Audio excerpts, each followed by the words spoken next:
Hello, good evening, good morning, good afternoon, wherever you are, and welcome to the third round of the silver race here at the Virtual Motorsport Series. We are driving in Japan today in the shadow of Mount Fuji here at the Fuji Speedway. Opened in 1963, 4.5 kilometers, 2.8 miles, is this very iconic, very elevated track. As you can see, 40 meters of elevation change, especially in the first and third sector here, with the very tricky first corner to the right, and the very challenging sector two with a lot of flowing long corners, especially through Nets and Dunlop. Sector three, the well, terrifying slow sector where it's very tricky to keep your tires in the correct window. So it's going to be a interesting circuit here tonight to race on. 60 corners in total. This is going to be a lot of fun. I'm Sverre Koolman. Joined with me again tonight is Daniel. Daniel, we have a lot of rain tonight. This is going to be very spicy.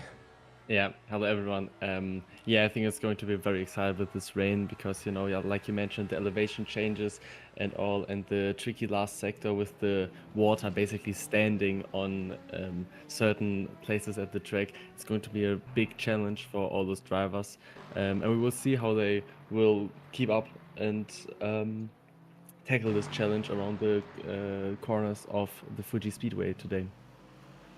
Yes, it's going to be very exciting indeed. As you can see, we are rounding up this practice session just before qualifying. Qualifying will start in about 4 to 5 minutes time. If you've never watched a virtual motorsports race before, qualifying exists of 25 minutes is one session. The first 10 minutes are for the GT3 field. Then we have a short break, and then the final 10 minutes are for our hypercar field. And we will run you through all those drivers participating tonight in just a few moments. Looking at the times already set during this practice session, we can see, well, the times are roughly 10 seconds slower than you would expect during a dry session. Now, something that I saw in a previous race on the Virtual Motorsport Series is that some drivers in the dry conditions managed to go to the end of the race without making a single pit stop, just fuel saving enough to go to the end in dry conditions. So, Daniel, potentially that's something we could see here tonight as well with the slower lap times and the lower fuel consumption. Yeah, surely. I think the rain is always a challenge with two sides. One side, the driver challenge, so you need to like keep the car on the track and be fast at the same time, which is not easy at all. And on the other hand, you have the strategic side, where, as you mentioned, you can fuel save to go to the end and essentially saving your time by not going to the pits. But this also is a challenge because you need to like focus on keeping the car on the track, focus on being fast, focus on like um, lift and coast so that you get off the throttle before applying the brake, so you save the fuel essentially. So yeah, um, it's going to be exciting to see how these drivers are going to basically appoint their strategic options today and how they're going to work out. Yes, for sure. It's going to be a very interesting race here tonight. Of course, traffic always playing a huge part in these multi-class races, but especially in the rain where the conditions are as tricky as they are, that's going to be something to look out for. A couple of notes to get out before we start. Nico Nota, currently in P1 in this practice session, is driving in the BMW after once again switching his car. So that's the third car he's been driving this season, which does mean that he has lost the 6 championship points that he already had. So that's him down to 0. And let's see if there are any other changes. I don't think so for now, as we see the currently 6th placed Ferrari making his way through 100R and losing the rear even. So there we go. That's already a sign of the tricky conditions that we can expect. We can expect more of it in the qualifying or race sessions. I mean, we don't hope for it, but I think it's inevitable at some place. It will be, yes. So let's take a look at the results of last week. We had Marco Canta in the Toyota, surprisingly taking the win, followed by Barzanclo Monaco and Pouat 2, 3, and 4.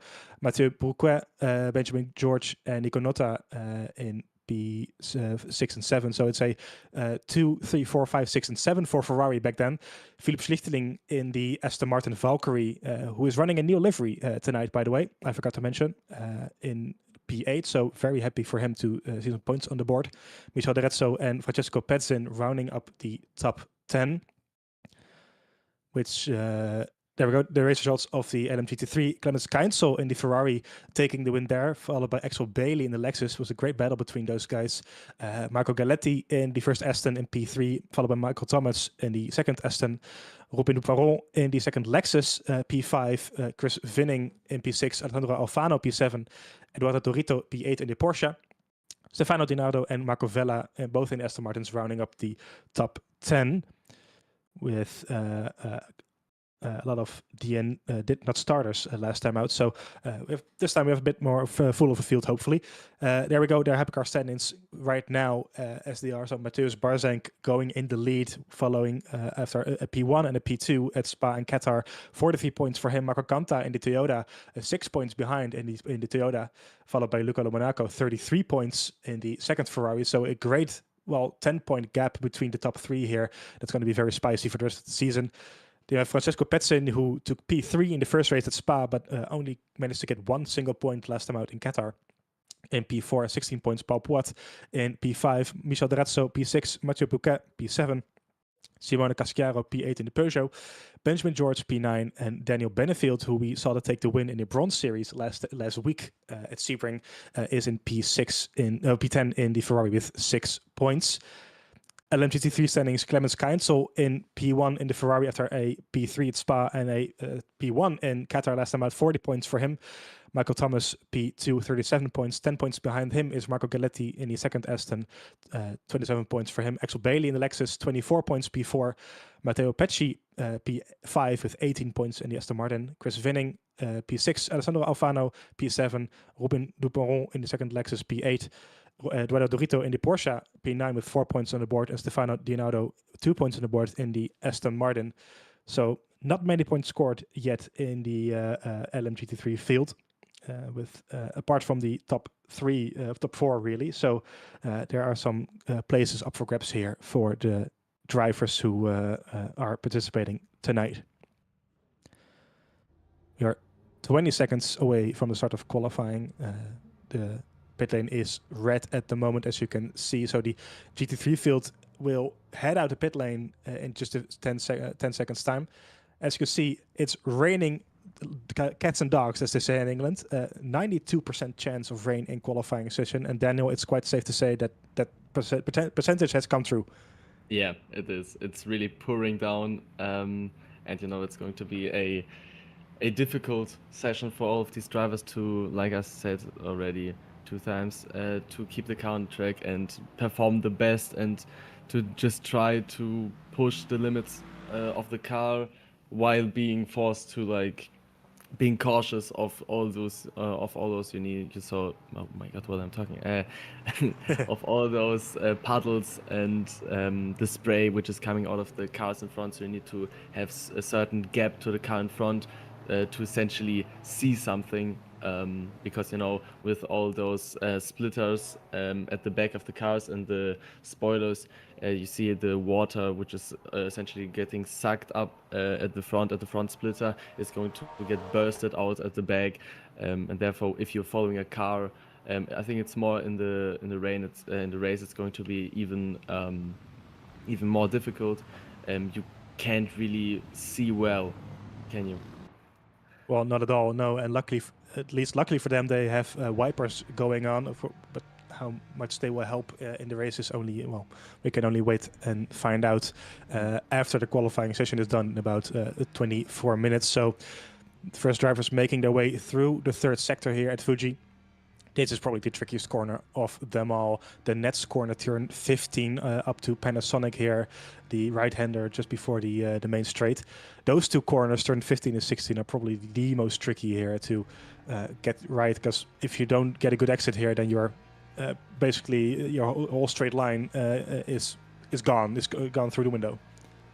Yeah, absolutely. So if you don't get this right, your exit will be compromised and you might lose a position, might lose two, might lose valuable time in qualifying. But also in the rain, it's you're very more likely to understeer in these corners. So in the dry, it's already a big like challenge to not go straight up when you're carrying too much speed into the corner. But in the rain, it's a different dimension. It's quite worse. It sure is, as we follow with Robin Duperon in the Aston. Went a bit deep into turn one, so not the cleanest lap from him just yet. Going through 100R, as the name kind of suggests, 100 degrees to the right, out towards the hairpin turn 6.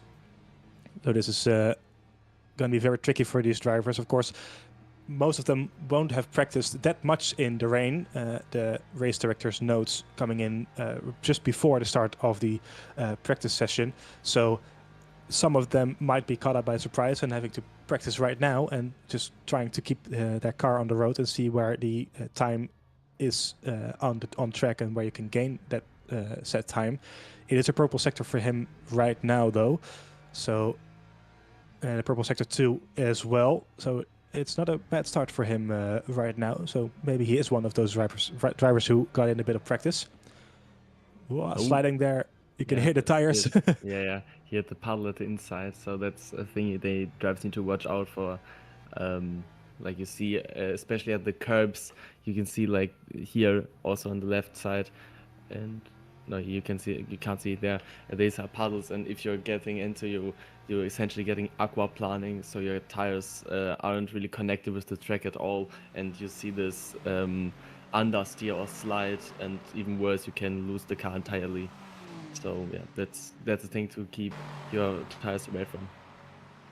It sure is, as I just had a note passed to me that the commentator's note went out on Tuesday, so these drivers did have a few days to practice anyway, so hopefully they did go.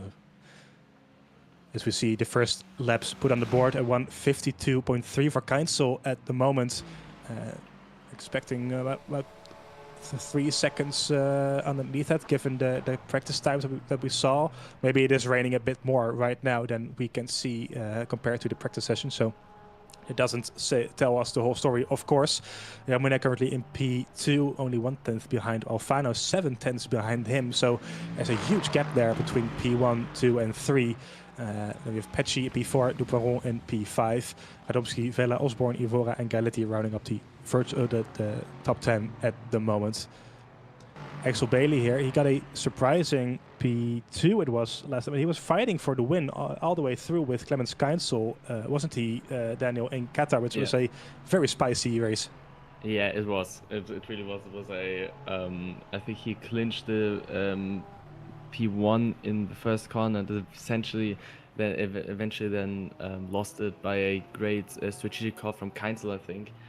So it was a great battle, and I'm sure he's trying everything to essentially like restore this performance from last time around in Qatar, and maybe do it in the Japanese mountains of Fuji. Yes, of course, Lexus is it a Japanese brand, or it was a Japanese brand? Yeah, it's a sub brand from Toyota. There we go. So it is a home race for them, because this circuit is owned by Toyota. It has been for about 20 years at this point, I think. So it is both a home race for the Toyota hypercar that we mentioned earlier, as well as the Lexus drivers here. So maybe that bodes well for them. So let's see how that pans out in the end. Ramona currently P2, 2/10 behind Keinsel, but the rest of the field not really putting up any purple lap times on the board so far. Clemens Keinsel is in the Ferrari, I believe he is. Let's check. Yeah. Yes, he is. So showing some great pace by him. There we go, part of the Fischer racing team. We've seen those guys from the racing team all over the championship. We had a magnificent battle between 3 of them for the lead at Sebring last week, where they ended up 1-2-3 and pulled a kind of a fourth situation back in the 60s with the 3 of them standing down, like going side by side over the start-finish straight. It was great to see. See Matteo Pecci here with the striking pink livery coming through. Very difficult to miss this one. It's very easy to spot the colors. Coming through sector 2 it's a good sector 1 from him. And it's also a decent sector 2 for him. 1.3 tenths down on the provisional pole time. So this could see him up into P2. Let's see, can he keep it together into the third sector, which is oh so tricky, especially in the rain. You have to be very gentle on both the brakes and the power. So coming through the Panasonic corner down to the inside, getting a good run here, not going too wide. There we go on the main straight. And we'll see in about 10 seconds time what he can put on the board here. Matteo Pecci currently in P5 in the Aston Martin, and he goes to P4. So it is an improvement for him, but it's only a single place up right now. So the Aston's not really working all that well at the moment, it seems. But the Ferrari, Daniel, is pretty much out of the league as well, with Ramonet, who is in the... I had it somewhere. Porsche. So both the Ferrari and the Porsche are working really well here.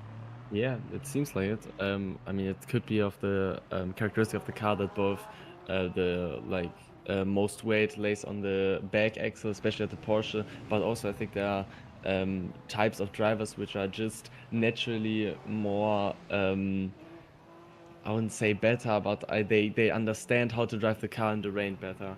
And it's kind of a given talent that some drivers have and some don't, and they need to essentially learn to have this trait.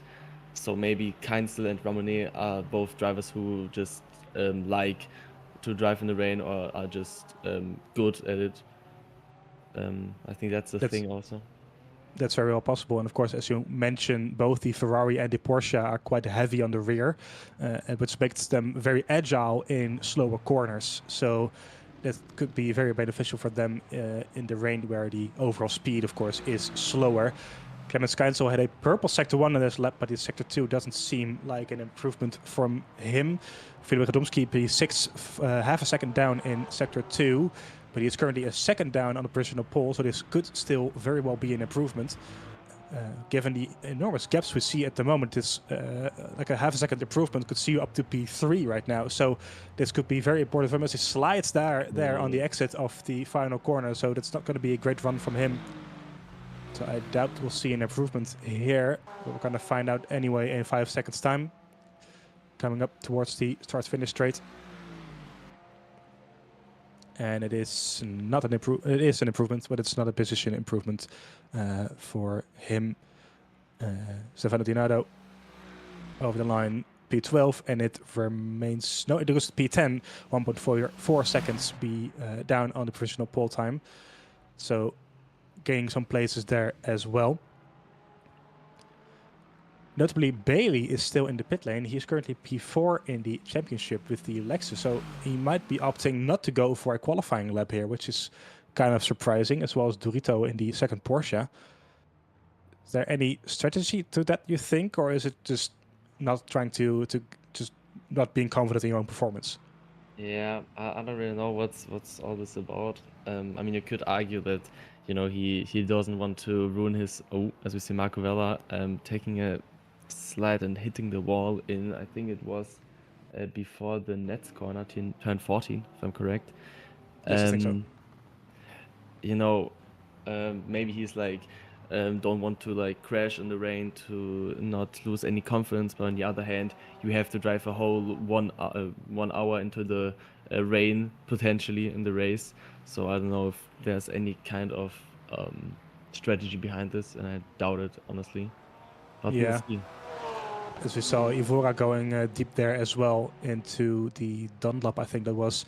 So disappointing qualifying, to say the least, for Bailey, who is, as we mentioned, P4 in the championship. Dorito coming over the line 4.5 seconds down on provisional pole, so not great from him either. That's qualifying done, I think, for the GT3 field. So Keinsel and Ramona out of, well, out of their league, basically, with a dominating P1 and P2. 6 tenths is the gap between P2 and P3, with Duplorin in the top P3 there. Pecci P4 and Alfano in P5.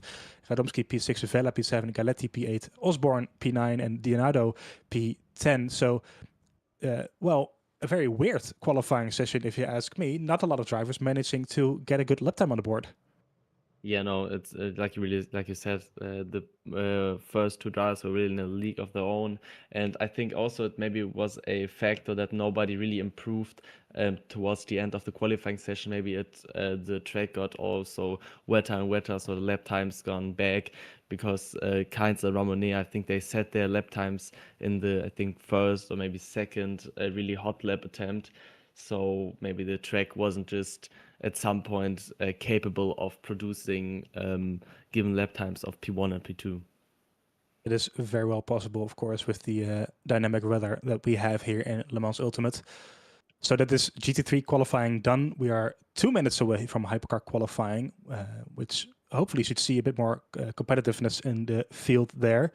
So interesting to note is that last weekend there was the real life 6 hours of Fuji here on the same track, but then not behind the computer screen, and the Toyota there didn't really have any performance given the current state of BOP. So hopefully the Toyota in game performs a little bit better here at their home race. And because we have Marco Canto, of course, who is in the Toyota and P2 in the championship. So if he loses a lot of points here tonight, that could very well swing in the favor of Mateusz Barzenk, who is 6 points ahead of him. So hopefully for Kanta, he can maintain that competitiveness throughout, especially given the real life BOP that we saw of Toyota last weekend. There we are on board with him. So 1 minute 10 seconds to go before the start of hypercar qualifying. Of course, the pit lane is green, but we have instructed the drivers to not go out under any circumstances, or we will find them. There we go. They are now allowed to go into the fast lane, and they have to line up wait patiently at the end of the lane as we near the 10-minute mark. Yes, well, you see the. I mean, you can't really see it. You can see it now. The striking livery of Philipp Schlichting in the beloved, well-beloved Aston Martin Valkyrie.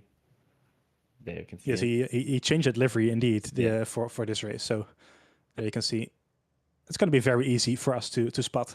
Yeah, even easier it was. I mean, he's the only Aston in this field, and now he got a very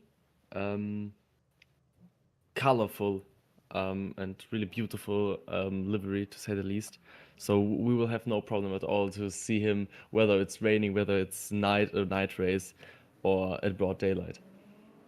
Yeah, and of course the Aston Martin with the lovely V12 engine, if you ask me, very easy to hear anyway.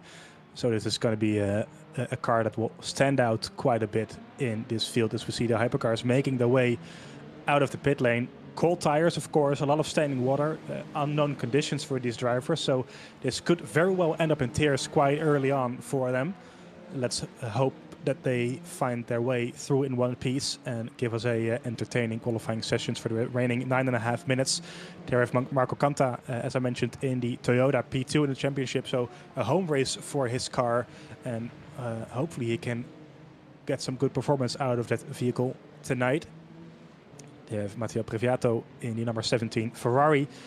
Of course, Ferrari the car of choice in this field with well, I think it's up to 9 Ferrari hypercars in this championship. So it's always nice to see a bit of variety in the forms of, for instance, Nico Notta in the BMW M Hybrid. So a lot of cool cars to witness tonight, of course. And it should be very entertaining as we come up to the start of the first laps here for these drivers. Coming through the next corner up to Panasonic.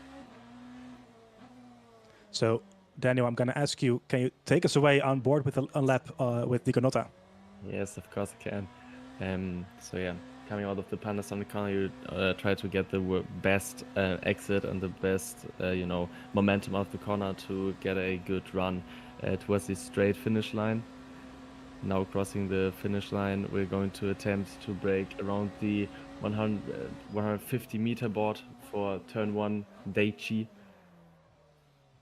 And yeah, this is not optimal. You could hear the tires sort of screaming of locking up. But yeah, we're going to turn 2 now to turn 3, the Coca-Cola corner. Try to essentially hug the inside curb, not too much to not lose the car. Going to 100R. It's a very tricky corner, especially in the wet, where you can really see him fighting with the car to not oversteer, but also get decent rotation to not understeer. Then through the hairpin, turn 6, and following turn 7. A lot of oversteer and a lot of traction loss at the exit. Going to the right hand kink, and now to the Dunlop corner, turn 11 and 10 11, the chicane. And now uphill towards this third sector to turn 13 and turn 14, the left-hander. And now to the two trickiest corner, the Nets corner, the left-hander, turn 15, where you can really see the car like floating away, and the last corner, the Panasonic corner, where you, like I just said, try to get the best exit out of it, and that puts you on the start-finish line, and start-finish straight. And that was a lap on board Nico Nauta in the BMW hypercar around Fuji Speedway. Great stuff. So this is going to be the first time on the board here for Nico Nauta, as he got a track limit, I think, somewhere, because it doesn't register just yet. So it's not great for him. Kie is the first one on the board with a 44.5. Pellegrini goes quicker instantly with a 44.4. As we are following Marco Canta here up towards the finish line for his first lap. Monaco now provisional pole with a 43.0, so 1.4 seconds clear out of Pellegrini. So great lap from him. Marco Canta over the line. It is 3 tenths down on Monaco. So this is a 43.3 it is. And what now with a 42.8 going even quicker. So great stuff from Watt and Monaco lighting up the timing screen here, with Canta following it closely, and the D'Arezzo and Pellegrini well, not really able to close that gap just yet. Betson P4, 8 tenths down, as we see Benjamin George going a bit wide there through Panasonic up to the start-finish line here through the final corner. It is a decent lap from him so far, 2.5 tenths down in sector 2. So this could see him up towards P2, P3, I think, depending on how good his exit was. It is P4 with a purple sector 3, so great lap from him there. 8 tenths down on Watt so far. Oh, losing the rear almost there on the first corner, going a bit wide there, a bit deep. Nico Nauta now down in P9 after his lap got deleted. And I think it's also a deleted lap he's currently on, because there's no sector time shown at all currently. It looks like it, yeah. So that's a disappointing start from him. Yeah, as you say correctly, that lap got deleted as well. So not the start that he would have hoped for. Coming to the first turn here. So he has some work to do in the BMW M Hybrid here. Nico Nauta, as we mentioned, switched twice this season already for with his car. So hopefully this time it will be a good fit for him.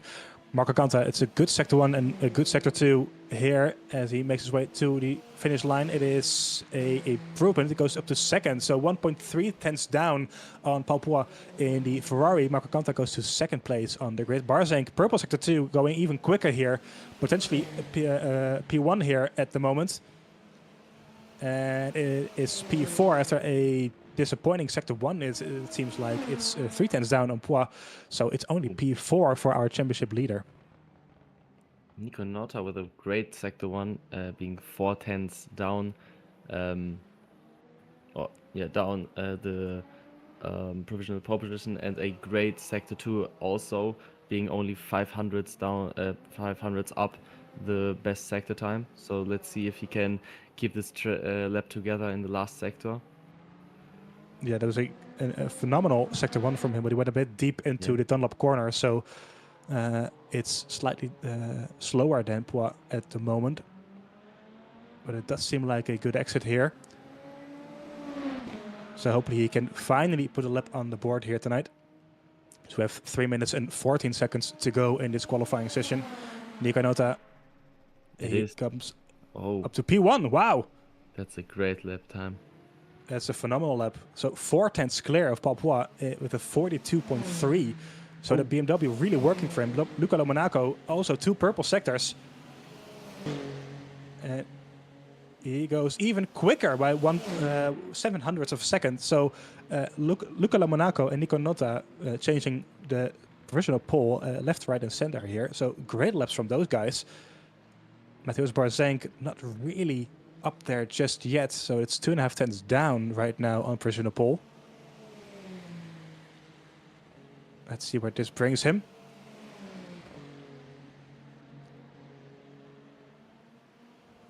It is 1 place into P4, but he does, yes. Is it qualifying over for him? It seems I think so, yeah. As you saw, he went into the pit lane, so I think that's his qualifying done. So probably a bit disappointing for our championship leader, who only manages to get into P4 at the moment. Meanwhile, Philip Schlichting... sorry, go ahead. Oh, yeah, unusual look to see the championship leader and being only into P4 and being 6/10 up the provisional pole position. But yeah, we'll see how this will work out in a race. Not a great lap from him just yet. Nico Nota, however, is going purple once again in Sector 2. So finally finding that grip that he needs. Can he get up to provisional pole here? It sure looks like it. There we go, up towards the start-finish line. What is it going to be? It is going to be provisional pole by a 10th of a second. Nico Nota and the BMW, 42.1. Great lap by him. He goes ahead of Luca Monaco. He's also coming over start-finish here. No purple sectors for him, though, so I'm not sure if this is going to be an improvement. Luca Monaco, he is second, and he remains second, I think. Yes, he does, after a disappointing Sector 3. Oh, Papua with a great first sector and a good second sector. Let's see where the clock is going to stand still at the end of the lap. And it's pole position by almost 4/10. Holy. That's a great lap by him. It sure is. So if you ask me, this fight is between 3 drivers here, Pua, Nota and Lo Monaco. Within half a second here, the 3 drivers. Barzenk in fourth, a second down on provisional pole here with Durazzo P5 and Kanta P6. So this pole position is not done yet, with Luca Monaco putting in one final lap here, and Pua and Nota potentially doing the same. Now Pua is in the pit lane already, and Nota as well. So this is only for Luca Monaco to grab here. It's not a purple sector 1, however, it could see him up to P2. It goes a bit deep there into the Dunlop. So what will that do for his lap time? 6 tenths down. So no. I think that's pretty much done for him. Marco Kanta, however, is... Yeah, it could be an improvement for Marco Kanta. Oh, sorry. It go on. It should be an improvement, yes. So 2 tenths up, down. What is it? Down on his professional, on his current lap time. So this should be good. Now in P7, 1.2 seconds down. So only 2 tenths down. A provisional pole should see him into P2. He's still going there, 2.5 tenths down now. So that should see him up into P2 if he can keep it together here through the final sector. Coming through the nets corner. Not losing the ray here. Good stuff. Up to Panasonic.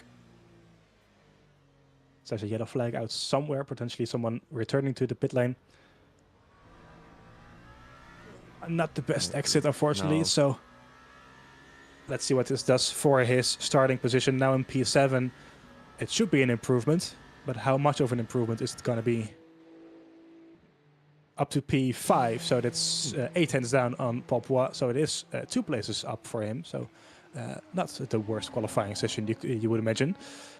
Philip Schlichting is, I think he would be done with this qualifying as the clock is now down to 0. Benjamin George. I think that's his qualifying done as well. So it should be our starting grid here. tonight, as we have Papua with a dominant performance, 3.5 tenths down quicker than Nico Notta and the BMW.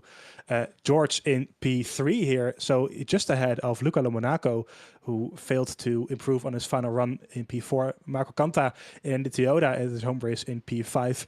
Barzank, our championship leader, in P6, followed by Derezzo, Petsin, and Pellegrini, the 4 Ferraris behind one another. In P10, Perviato, and 11, Quillet. P12, Schlichting in the Aston Martin Valkyrie, and Rontar and Dijon did not set a competitive lap time here. And that is your qualifying complete for the 1 hour race here at Fuji at the silver split of the Virtual Motorsport Series. There we have starting order: Papua, pole position, Nico Notta in the BMW in P2. Following to the second row, we have Benjamin George in the Ferrari, followed by Luca Monaco in the third Ferrari technically. Then we have Marco Canta in the Toyota, Mateusz Barzank, championship leader in P6, disappointing for him. Michel Derezzo, P7, Francesco Petsin in P8. Row 5 is Francesco Pellegrini, followed by Matteo Previato, who rounds up the top 10. And then we go to row 6, which is Eric Quillet and Philippe Schlichting in the Valkyrie P12. P13 is Clemens Kainz on the pole position of LMGT3 in the Ferrari, and Axel Ramona in the Porsche P14 or P2 in LMGT3. Robin Duperon P15, Matteo Pecci in P16. Then we have Alessandro Alfano P17 and Filip Radomski in P18. Row 10 is Marco Vella in P19 and Marco Galetti in P20. We have Kelsey Osborne in the second Ferrari P21. P22 is Stefano Di Nardo in the Aston. And we have Louis Mentrup P23 in Johan Ivora P24 in the second Porsche. Eduardo Durito P25 in the Iron Dames Porsche. Axel Bailey, surprisingly, P26 in a Lexus, who rounds up the grid as we have 2 more hypercars. Arthur Rondart P27, Robin Dijon P28, and Chris Vinning P29. I would imagine those 2 hypercars starting right behind the hypercar field in the race. But neither of those 3 drivers setting a competitive lap time here tonight. As we are making our way to the start of this race. Daniel, this is going to be very interesting to see how these drivers manage their way into turn 1 with the spray that you mentioned before, of course, with the splitters spooling up a lot of water there. So it's going to be very interesting to see how they manage that.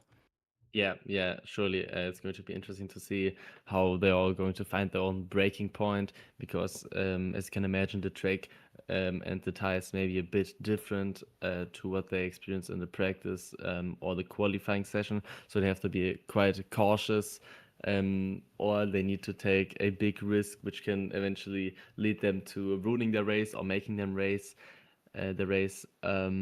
But also, to essentially, if you're rather to the back of the grid, to essentially see anything with the spray coming in off the cars in front of you, because the more cars there are in front of you, the more spray is coming towards you, and the less you can really see.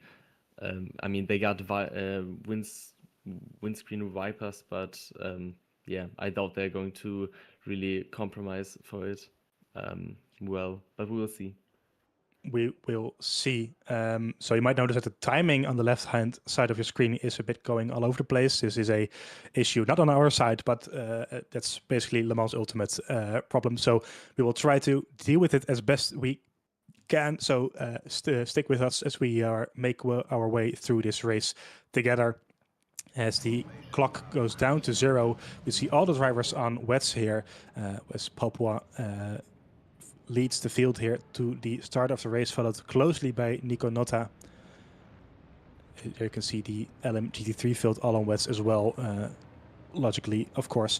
So another challenge these drivers will face is that we are driving into the night here at Fuji. So not only is it raining, it will get very dark as well at some point. So this is going to be very, very challenging for them indeed. As we make our way to the start of this 1 hour race, the third round of the Virtual Motorsport Series Silver Split.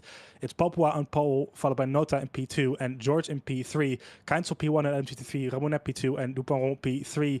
As we go green flag in just a few moments time.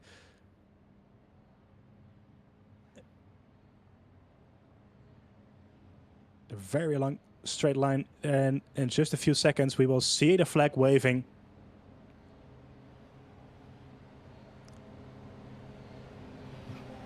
You can hear the cars coming along here. There we have it, green flag for the Virtual Motorsport Series third round here at Fuji. It is Popua who remains his pole position for now. Nota also a great start. And P4, that's Lomonaco, I think, an even greater start here. So almost 3 wide into turn 1. It is Lomonaco down the inside of both of them ahead. So he goes ahead of Popua and Nota. Nota losing out big time there. And we see a lot of position changes in LMGT3 as well. So Nota not the greatest start down into P3. Poix retains his pole position here. As we see some hypercars making the way through the LMGT3 field as well. Let's take a look at the start here. Easy Previato there and Robin Deschamps hitting each other. And hitting the wall as well. Narrowly avoiding the Valkyrie there and the GT3 field. So that's... and we see P5 there spinning as well, so that's Vela, I think. No, it's another car, but we see some damage there as well in the GT3 field, so not a great start from them either. So these cars now having to make their way through the GT3 field, only to catch up to the back again of the hypercar field. Not a great start for them. No, not at all. It's very, very chaotic, which we could foresee in these conditions. I think the majority of drivers did quite well to avoid any collisions, but if you're going to race cars, you're going to crash cars eventually. So, as Nota goes extremely deep into the Panasonic corner, the last corner of the track, and also sliding quite a lot on the rear axle, which gives him quite a bad exit of the last corner. Yeah, that's not great. Yeah, no, I don't think we will see any moves made on him just yet, given the distance he got to the car behind him, Lomonaco. Yeah, it's went very deep there down the inside. We see Marco Canta making a move on the Barzank, that is, in P6. So he's defending, I think, on Barzank in the Toyota. Remember, these two are championship rivals, 6 points between them, with Barzank in the lead, who looks down the inside here, going into Coca-Cola. It's not really the place you want to make a move, and he doesn't. He chooses wisely to back out here. But keep these two in mind, because this is going to be very tight for the championship, as we are at our halfway point of the season already in this third season. So especially during this race and the races to come, keep these two in mind. Meanwhile, it's Ramonet who leads in LMGT3, followed by Kainzu, who has lost his lead. Alfano now in P3 with Dupourin P4 and Vela P5.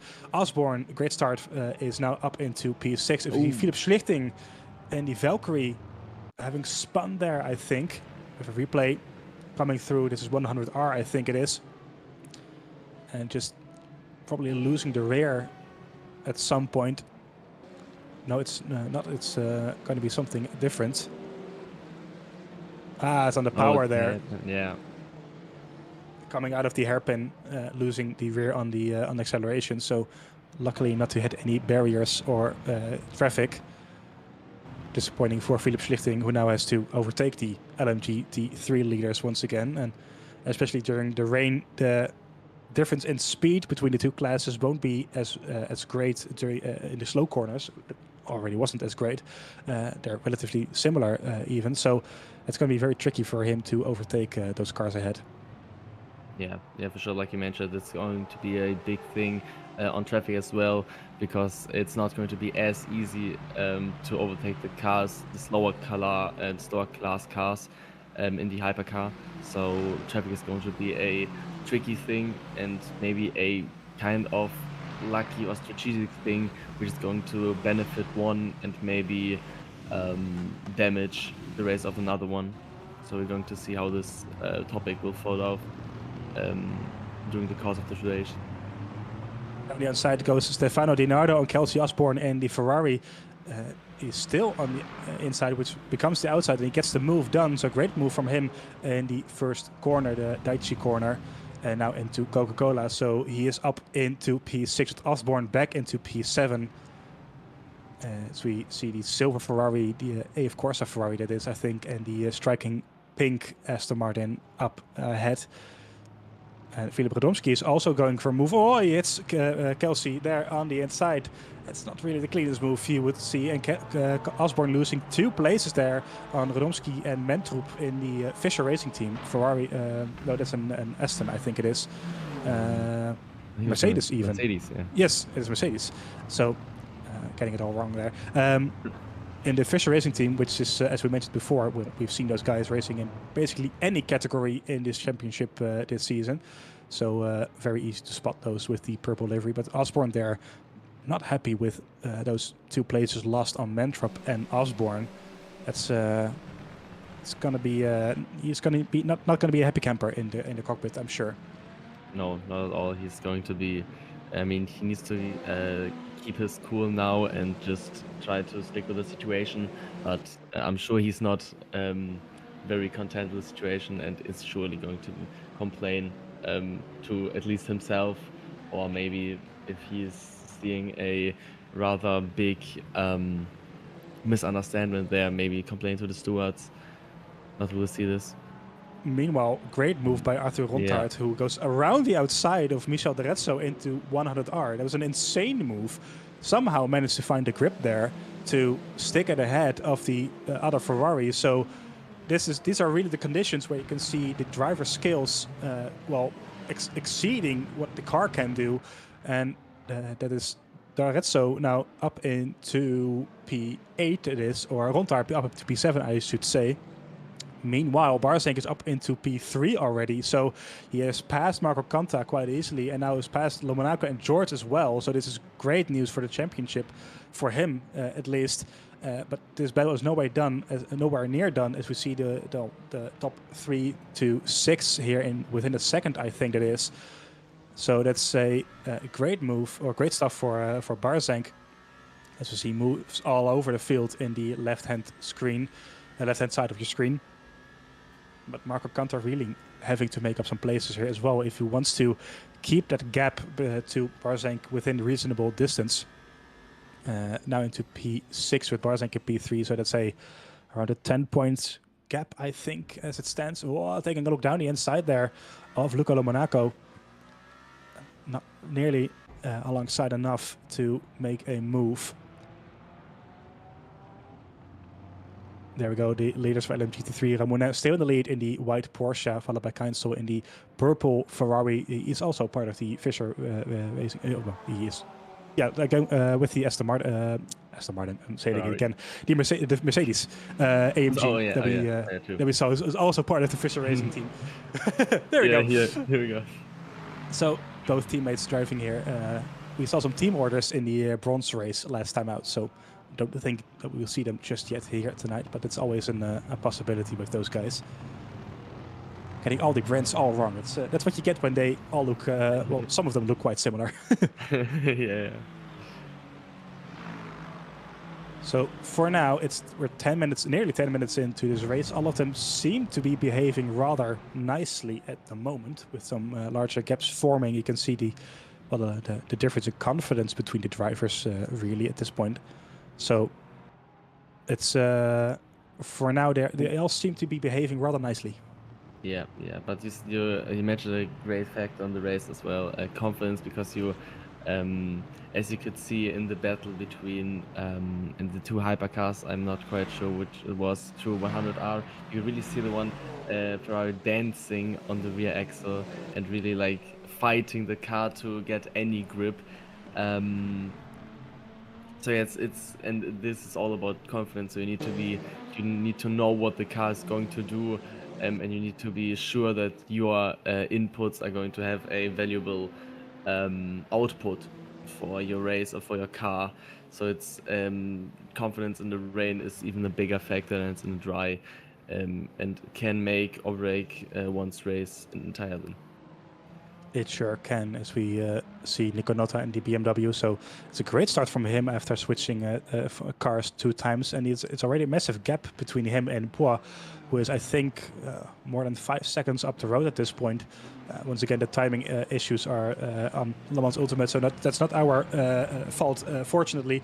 But it is a bit annoying sometimes. So we're just going to have to rely on our good old eyes. But I think it's more than 5 seconds. at this point, so that's a great start from him. Creating a massive gap from him already. Meanwhile, this battle is still going on for P3. Well, saying P3, it's all the way down to P6 in one eyesight, so that's they have to keep it rather clean there, not to hit anyone else. Same goes for these guys here. That's P7 to P5, that is, in the Aston Martin. So this is 2 Astons, 1 Mercedes, and a Ferrari there fighting for P5. Probably some of these guys having a bit of overspeed on the car ahead, but not having the right amount of confidence or that level of overspeed that they can go for a move just yet. Honestly, I'm always so impressed by these drivers making their way through the rain, because I would have spun easily already.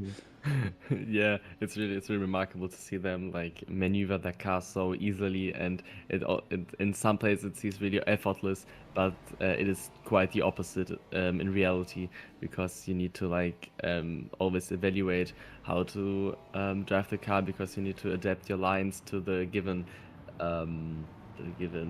state the circuit is currently at, if it's drying, if it's really wet, with all the puddles which you eventually have to avoid.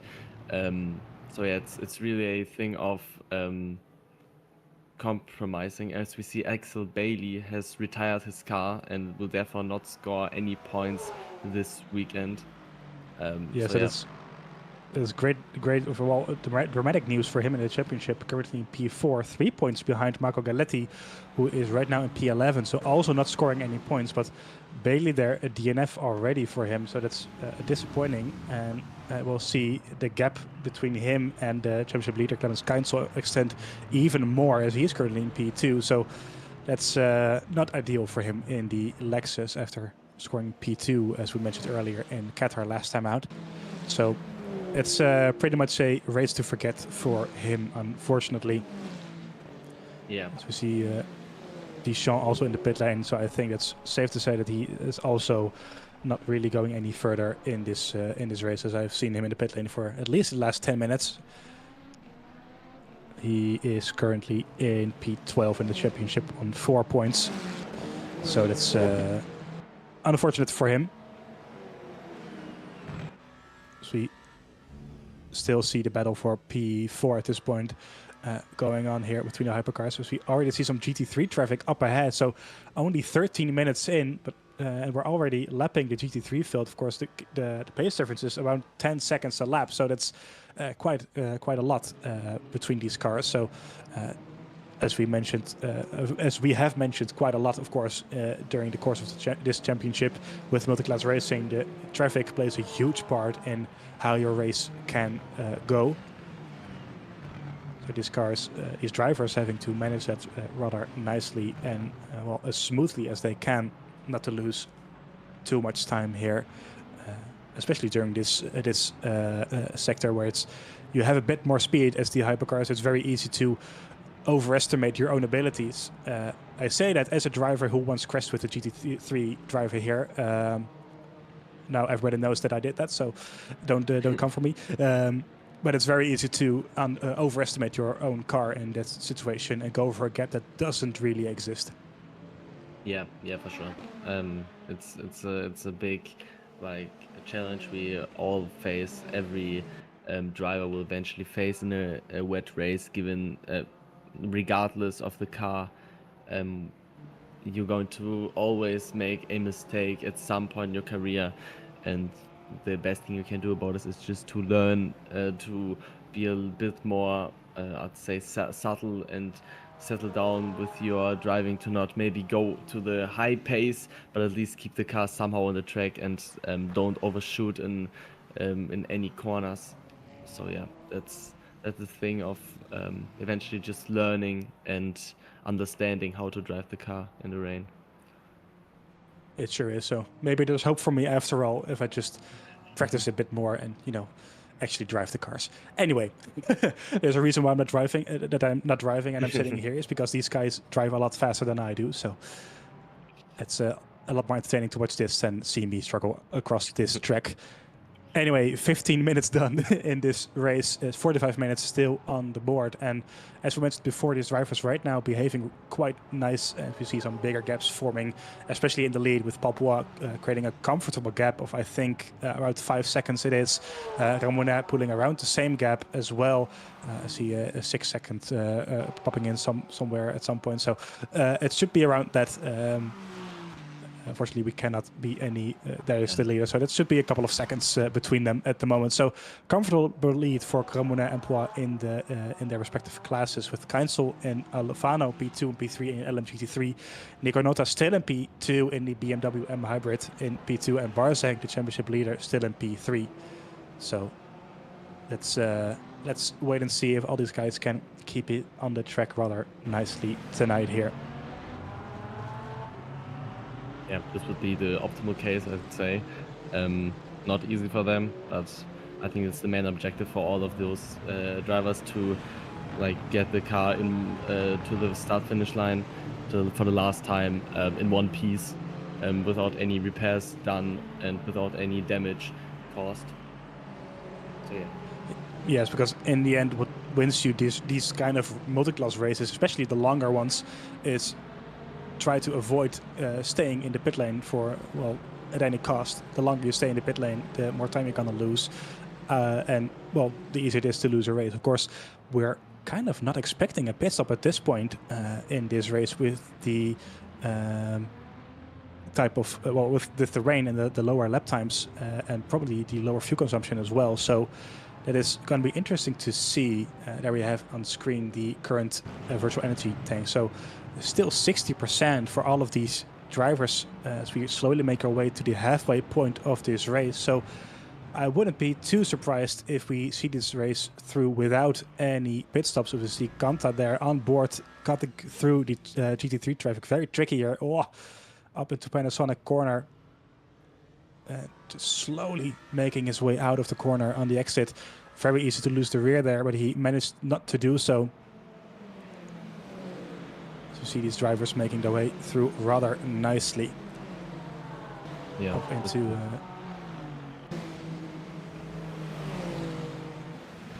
you see on the left-hand side the current position changes is Barzank, as we mentioned, 3 places up already, so it's a great ride from him so far. Same can be said for Rontar, up 6 places already, so he's currently in P7, which will see him score some good points. He is currently in P18 in the championship after not scoring any points in the first race and not participating last time out, so P7 will see him score some good points here tonight if he manages to stay there. Of course, it's still a long way to go, but it is a good drive from him as well in the rain. Same can be said for Mentrup and Dinardo, 6 and 4 places up respectively already here. As we see Petchy, as we are following right now as well, 8 places down. We saw him spin in the first corner after being hit by a hypercar, I think it was. So not the ideal race for him, losing 8 places already. Finning in the Villing and Bailey in the pit lanes respectively, so I think it's 2 DNFs at the moment for them, as we mentioned earlier. Dorito is the last car running in P13 in the Porsche. Dorito in P9 at the moment in the championship with 4 points. So also not the race that he would have hoped for, as we saw him, not qualifying at all, I think it was as well. As you can see, I think it's is it Aston Martin? That is the Aston Martin ahead, I think. Ahead has the Mercedes, I think, from Fischer Racing. It is, yes. Yeah, it is Aston Martin, yeah. You can see him really losing grip at all 4 tires, just really being a passenger and sliding to the next corner, which is the worst case, because oversteer can correct, understeer can somehow try to get rotation by braking, but if you lose grip on all 4 tires, you're really just a passenger and hoping for the best to happen. Yes, and of course something to keep in mind as well with these tires is that they are so soft as well that it's very easy to overheat them, especially if it gets any drier, then it's very easy to get too much heat in them and just slide all over the place. Right now it's still wet enough. As we look at the replay of him, I think it's a dive bomb by the Ferrari. if you It's excuse very me a optimistic. second, I'll be back just a moment. Yes. So just going to be me for a few seconds. He's flashing the lights there as well, rightfully so. He got dive bombed massively there by the hypercar. I don't think he got too much damage from that anyway. But it's a bit of a nerve-wracking moment there. So we see Luca Monaco also flashing the lights as he comes through the leaders of LMGT3. That's would be the second time I think that they're lapping these guys at this point, as we are 20 minutes into this race. Benjamin George still following Luca Monaco, or he's ahead of Luca Monaco at this point. So I think they swapped positions there. No, they didn't, because Monaco started behind him. So still in position as it is, with Barzank still ahead of these guys in P3. So you see that is P8 going a bit wide there. What happened there? I think he might have taken a bit too much curb here. Through the next corner. Oh, just losing the rear, spinning out even. So yeah, that's not what you want to happen. So it's Marco Vella, I think, now down in P11. It's not ideal for him, of course. Luckily, he remains in one piece in his car and manages to continue anyway. Stefano Di Nardo still in P6 there with the Aston Martin. We go on board with Canto. Oh, losing the rear there and sliding through into Dunlop corner, going very deep as well. That's not ideal if you want to close the gap to the cars in front of you. You want to keep it in one piece as much as possible, of course, and those slight mistakes can make or break your race in the end. Right now he manages to stay behind closely. He's just biding his time. I feel like he is waiting for the moment to up the pace just a little bit and go for a potential move. But right now he has to settle for P6, the place where he started in P3, I think it was. Let me double check that. P5 it was. So not that much of a loss for him, but he did crucially start ahead of his championship rival Barzank, who is up 3 places. There you can see Kanta down 1 place with Barzank coming through, so he won't be too happy about that. As I mentioned before, during the 6-hour race of Fuji last weekend, the Toyota did not have any pace at all, so it's great to see the home team up into P6 at least for now. Papua still comfortably in the lead ahead of Nico Notta in the BMW. I think he'll be very happy with his choice to make that switch to the car. He lost about 6 points, I think, by doing so. Of course, you will lose all your championship points that you have in the bag if you switch from a car. You can do that twice, I think, but I'm not too sure about that, if there's a limit on that. But you will lose all your championship points, so he made the choice to do so. And losing his 6 points by doing so. But right now he is on course to score 18 points as it stands. So, knock on wood for him that he can keep it up there at the end of the race. There's still a long way to go, of course. Meanwhile, this gap is closing just a little bit between Luca Monaco and Benjamin George. That is up in the purple-red Ferrari P4. He goes down the inside there. Luca Monaco trying to find a way past. Not the greatest exit by Benjamin George there either, so he is following very closely now in the slipstream on the main straight. Luca Monaco, can he make a move here down the inside of turn 1? Oh, they're wheel banging there, almost putting him into the pit wall there. Very close stuff, as he goes very defensive here. Monaco down on the outside here of turn 1, not ideally the place you want to be, and he is not able to make it stick just now, going for a switchback potentially, but I think Benjamin George covers it up just enough here to stay ahead. Let's look at the replay of them wheel banging here on the main straight. He goes into the slipstream here, just behind Benjamin George, over the pit lane line. Oh, very close stuff. Almost putting him into the pit wall. And down the inside once again. Oh, contact there. That was optimistic. Very optimistic indeed. Monaco wanting to get by rather quickly. He can feel the hot breath of Kanta in his neck already. But that was, as you say, Daniel, very optimistic from him going into the hairpin. Yeah, I think it was quite of a bit move out of the heat. I mean, he was not really, I think, content with the situation on the start finish line. So he just tried to maybe surprise the car in front. But this has not worked out for him yet, and I hope he's going to try it somewhere else, maybe with less contact. Yes, this is proving to be some great racing action, flashing the lights again, as well, trying to distract George right in front of him. A bit of a slide there on the exit, so let's see if he can go for a move here into turn 1 again. I think he's a bit too far behind at the moment, but it was some very close racing action and a very optimistic dive bomb, as you say, into the hairpin. Not making it stick this time round, so yeah, this will be a bit too far behind as well, I think. And he remains into P5 for now. But it is proving to be a nice battle there for P4, 5, and 6. Yeah, surely. It's really great entertainment, and I think the drivers will enjoy it as well. I mean, most drivers don't enjoy it in the moment when they are behind the car, but if you ask them like after the race, they are generally often say yeah, they enjoyed it and that they have quite a lot of fun driving these cars and driving these cars closely. Even if you lose out on a position 2, racing wheel side by side, door to door, is really a extraordinary thing, and I think every racing driver is loving these kind of battles, I suppose.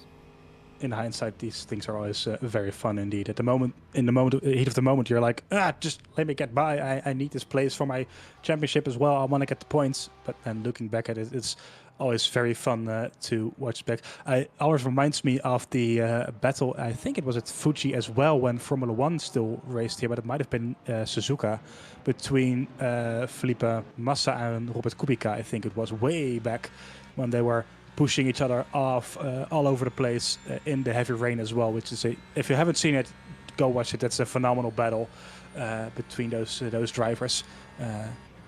It's really something to see.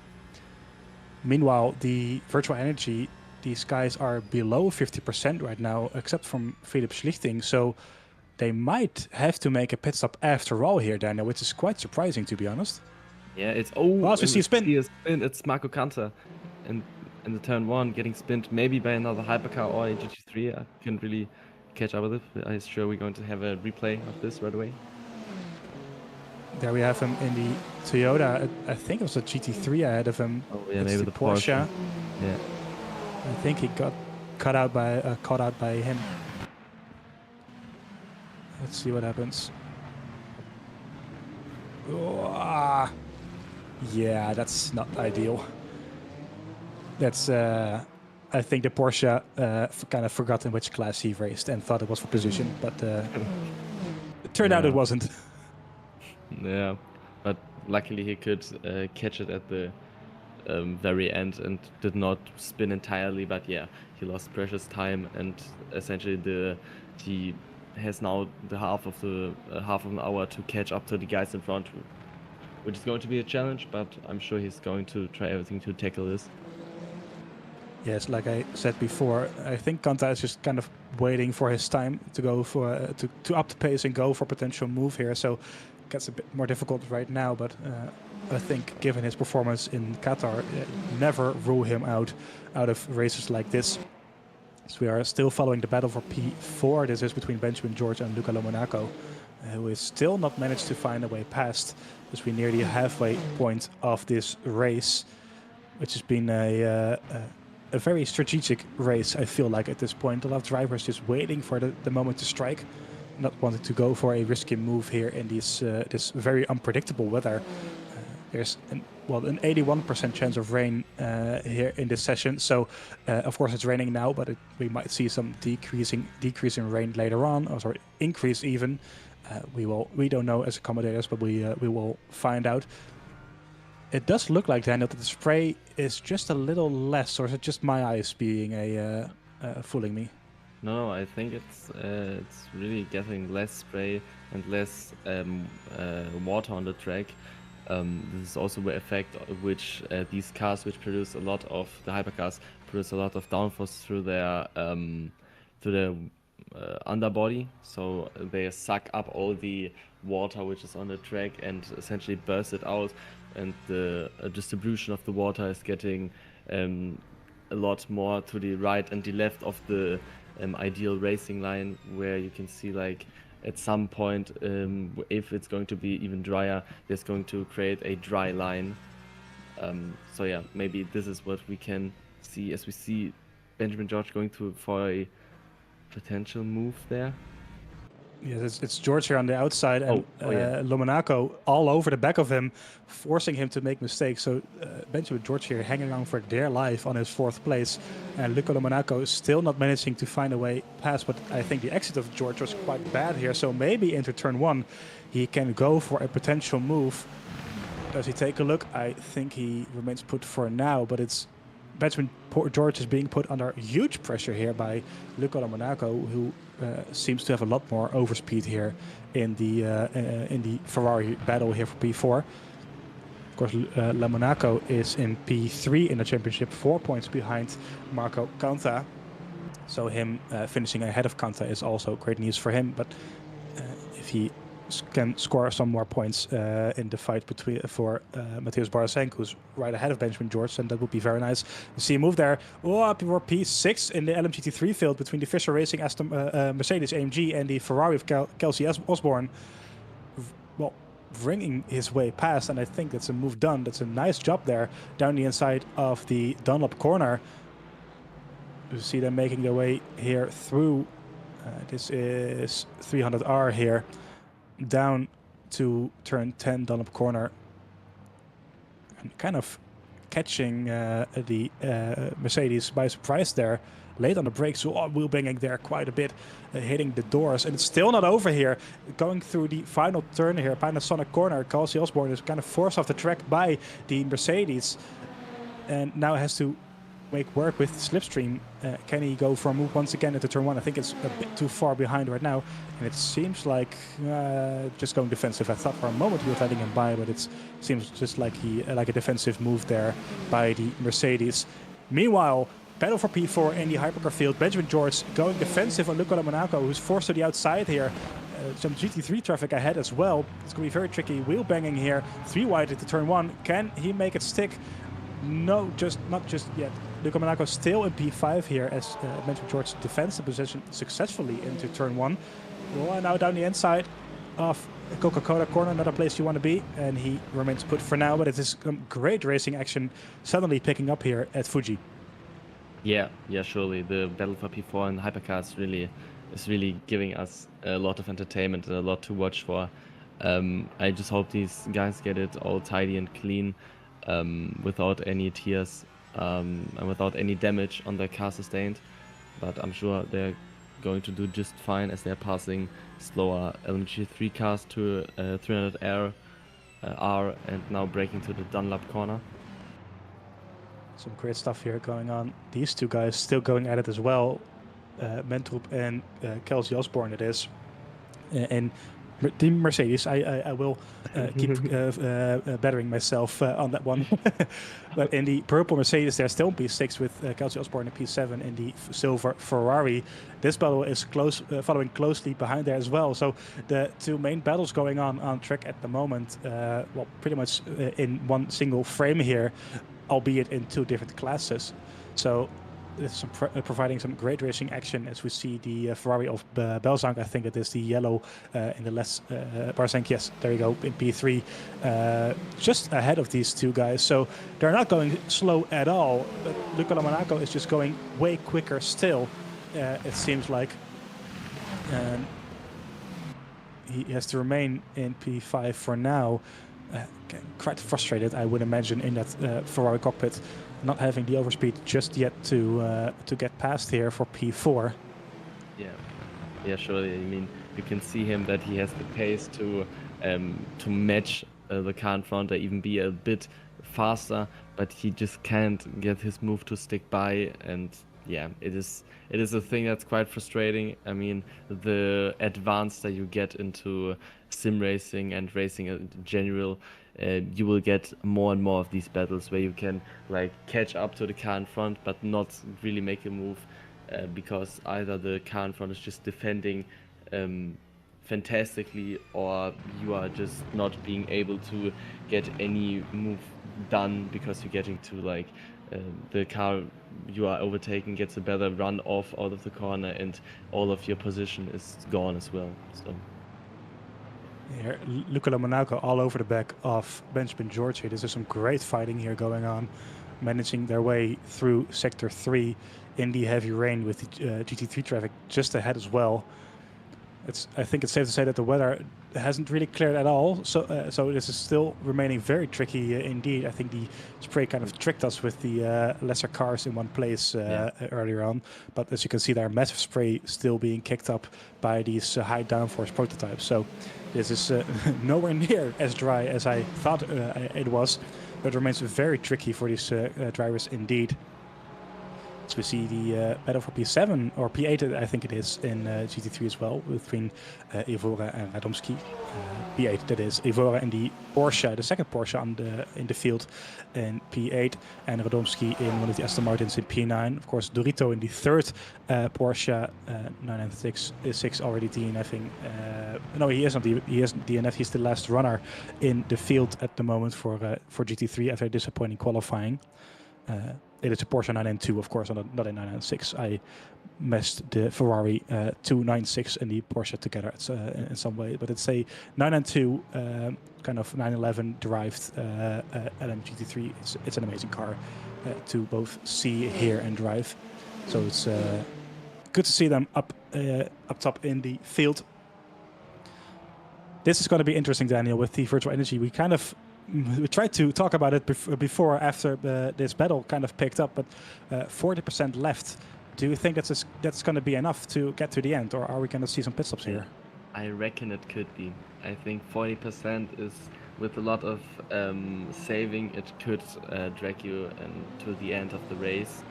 But I'm not sure if people like George with 34 or Barjank with 35% left are going to make it to the checkered flag without pitting or without having major adjustments made to their driving style.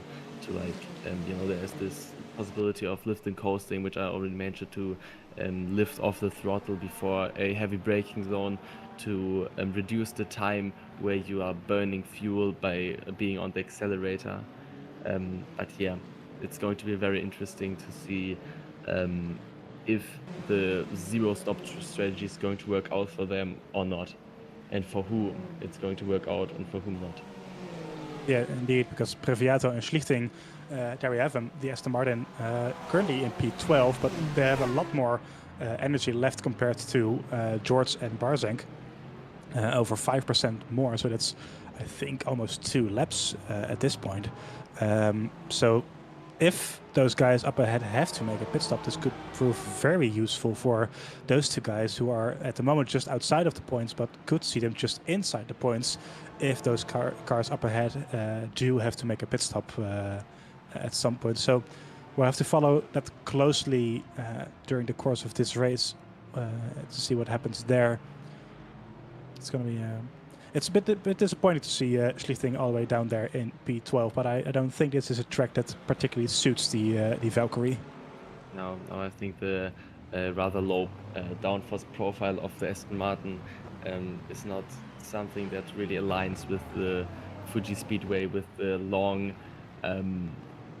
high-speed corners in the second sector and the rather low-speed corners in the third sector is, as you can imagine, not something that suits the Aston Martin Valkyrie very well, which is, like I said, quite disappointing given the really beautiful livery he is wearing this time on his car, with I think it's a tribute to the country we are driving. You see the Japanese flag on the rear spoiler, on the rear wing, and yeah, it's just a really, really great and colorful livery we are seeing here on the Aston Martin Valkyrie. It really is. I think he commented in the live stream 2 weeks ago about how disappointed he was that we didn't race at Le Mans this year of the season, because well, the Valkyrie is quite quick at that track as a sense. So he was kind of hoping for that, I think, to grab some good points in the Valkyrie. But nonetheless, it's always great to see him out on track here.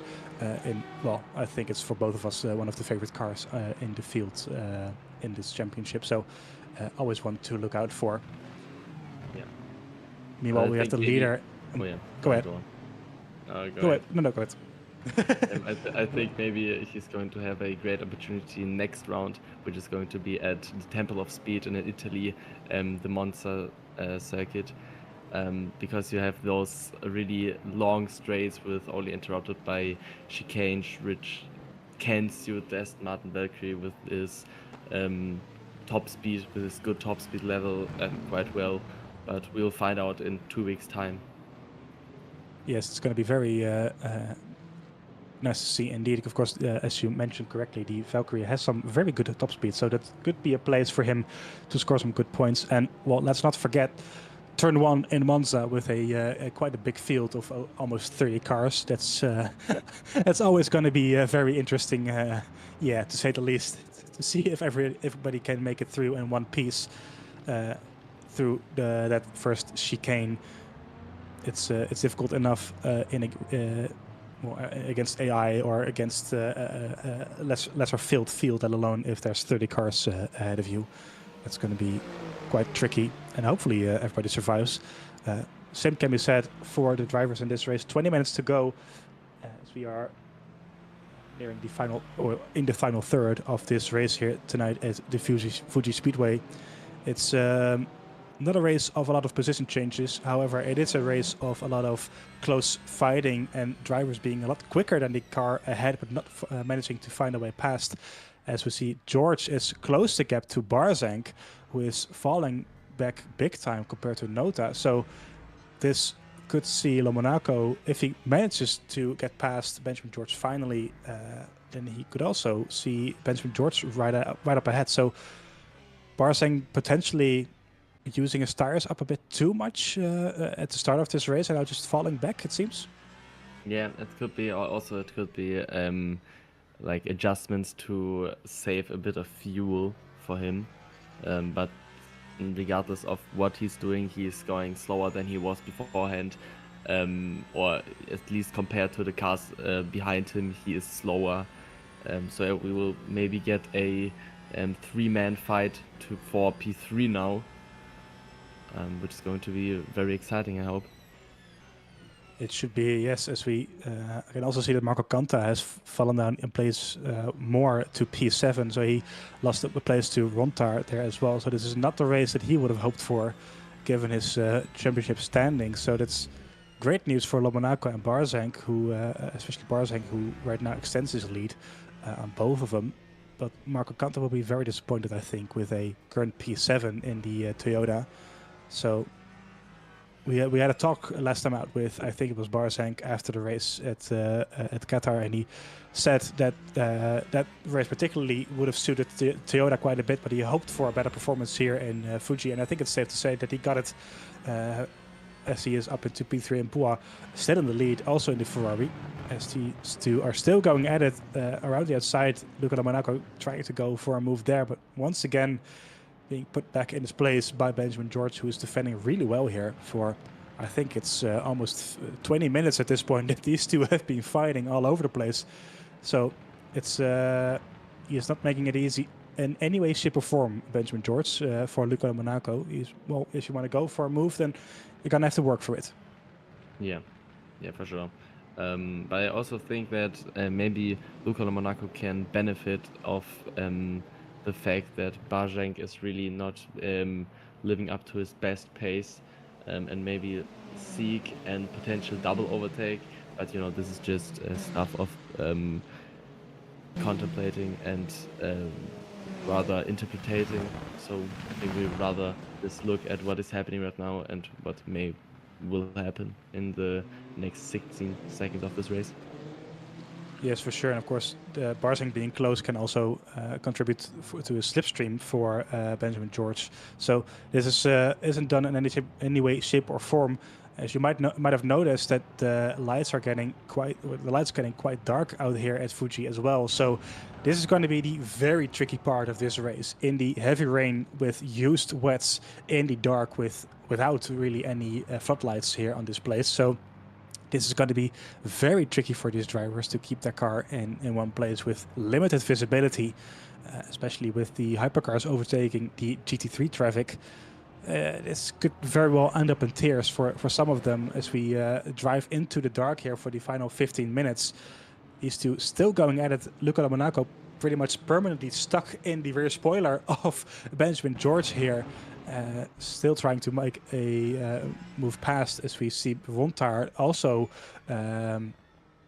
following this group a bit closer now. So if these three, as it stands now, slow down even more, this could soon turn out to be a four-way fight for P3, the final podium place. This, if one of them wants to grab the podium place, they're going to have to make a move rather soon at this point, because there's only 14 minutes left at this point. This is flown by this halfway point of the race. So it's just a matter of keeping it clean right now. And if you do go for a move, make it stick, because there's no guarantee that there's going to be another one. Yeah, of course. You need to be very cautious of how you're going to attempt to overtake the car in front and how effective you're going to make this. A dive bomb may look like a good option for like this corner, but in the next corner, even at the duration of the straight that is following up, you may also lose the position quite fast. So you really have to evaluate which is the most efficient way to overtake the car in front. Yes, for sure. Well, one thing that's also for sure that is I do not envy being these drivers. Like, they're performing rather well and keeping it clean as they are. Very easy to make a mistake in these very tricky conditions. So, I take off my hat for these guys as they managed to keep their cars on track, rather nicely. And I was going down the inside there. Luca Monaco trying to scare Benjamin George, I think, into making a mistake there. But he is having none of it, the number 18 driver there in the purple-red Ferrari. So Monaco trying to, pretty much extract anything from his toolbox to get this move done as we tick off yet another lap and 2 more minutes down on the clock. So only 13 left to go. This is... it's not really going Monaco's way. He would have preferred to get it done earlier at this point, but it's it seems to get a bit desperate at some points. Yeah. I mean, he was trying to be patient all race round to just seek for opportunities, but these obvious opportunities didn't come his way yet. So we're going to see how and we hope that he's not going to lose his cool or his patience. So, yeah, not optimal, not ideal for him at the moment. I'm sure he's maybe feeling a bit of frustration in the cockpit because he's just not seeking any way around the car in front, and not something he's going to be very happy about if it stands like it is currently. As Eric Quillet goes very deep there. So Philipp Schlichting here in the back of the Ferrari ahead of him. He could see him up into P11 in the Valkyrie. So interesting to note is that Philipp Schlichting is driving without his windscreen wiper on. There you can see it's just sitting idle on his windscreen, not using it in any way, shape, or form. Would there be a reason for that? Almost hitting the back almost of the Ferrari there as well. But he manages to avoid him just about. But would there be a reason not to use that thing, or is it just forgetting to bind the button? Yeah, I don't really see a benefit of it. I mean, you don't really lose horsepower when you're using this thing. It barely takes any energy, and I think in this simulation it's nothing, like really 0.0, which you lose by it. So I'm really not sure. Maybe it's really is just a minor incident on his minor fault on his side that he is just not binded this button yet, but I'm sure this will teach him a lesson, and for the next rain weather race he's going to be prepared and have it all binded. I hope so. Well, maybe we can ask him as well after the race, because if he wants to speak with us. Nico Nota also not using the wiper, so maybe it is a strategy going on here, or maybe we just cannot see it as spectators. That's also a possibility, but who knows? I think looking at the energy levels, that you are right, Daniel. I think most of these guys, if not everybody, will make this with only 10 minutes left, which is about, I would say, 6 laps to go at this point. So I think, given the current energy levels, that all of these will make it to the end rather comfortably. So there's no bigger strategy at play here. If you want to get the move done, then you have to get it done here on track, as there's a bit of a gap now between Lomonaco and George. So the traffic helping Benjamin George here. There we have Lomonaco, who is fallen back just a little bit, it seems, compared to Borazank and Benjamin George. So the traffic not really helping Luca out here at the moment, it seems like. Yeah, no, not at all. It really seems like this race is not really going his way at all at this point. You know, he's not passing the car, and therefore as well not really being benefited by the traffic, as we can see. Borazank and Benjamin George tackle through the GT3 traffic to turn 1. Yeah, like I said, it's not something he was expecting for sure for the last 30 minutes or so, where he was right in the gearbox of George.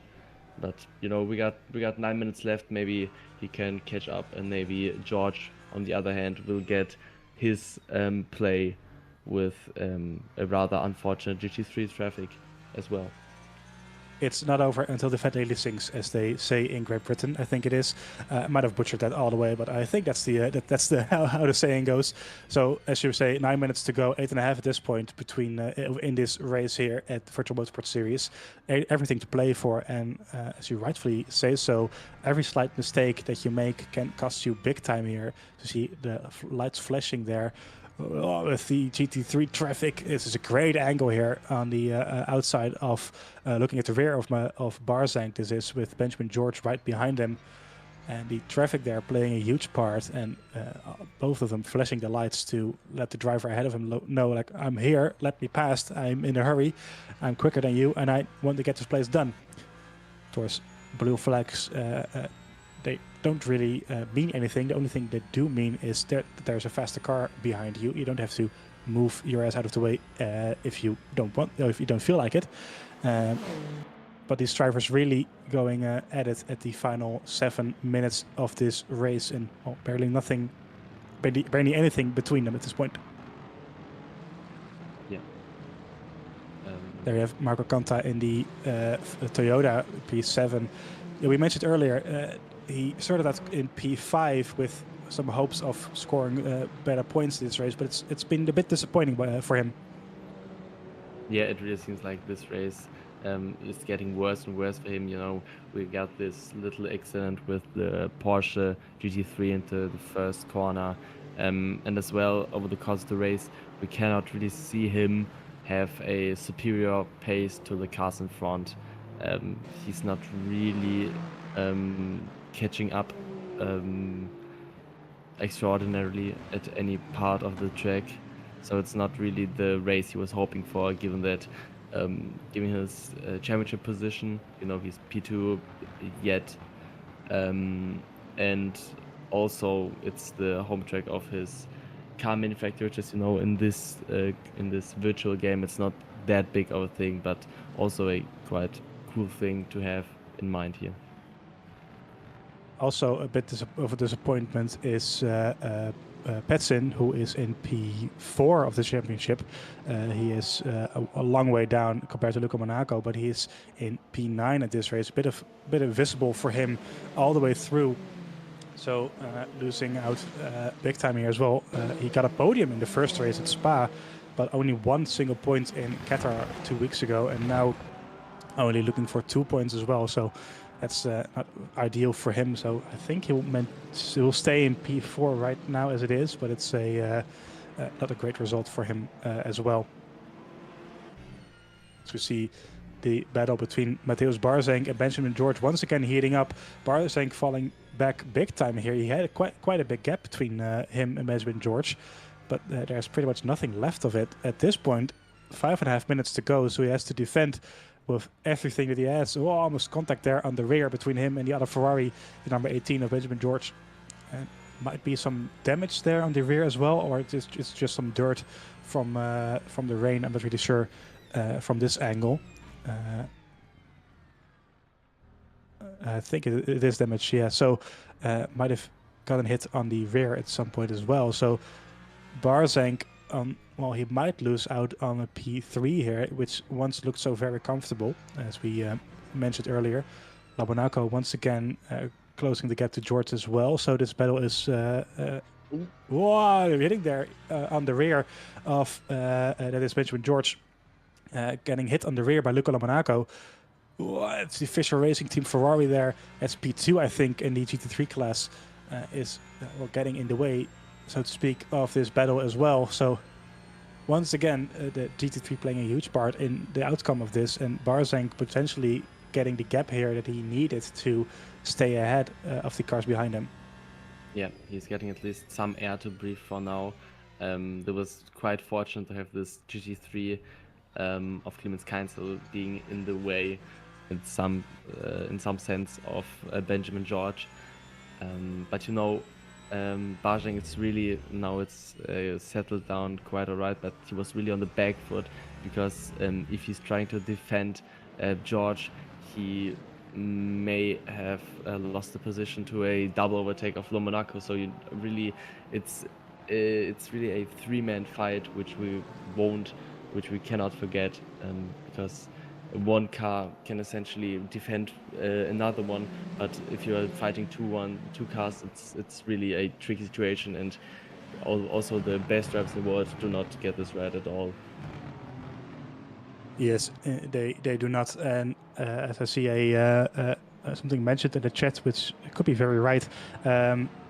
It's very possible that it's not raining at all anymore, and it's just the spray that we're seeing, and those wipers can be set to automatic. So potentially it's just the spray that we see coming up of the cars on the windshields, but that there's no more water coming down, as we see not really some dry lines forming, but as we see it, yeah, there's a bit less standing water there as well, so it might dry up. It is drying up just a little bit here, I think, in the final 3 minutes. I'm not sure if it's going to play a huge part for the rest of this race. I would be surprised if it did, but it is always nice to see that change in weather as we go through this race. 2.5 minutes to go, only a couple of handful of laps here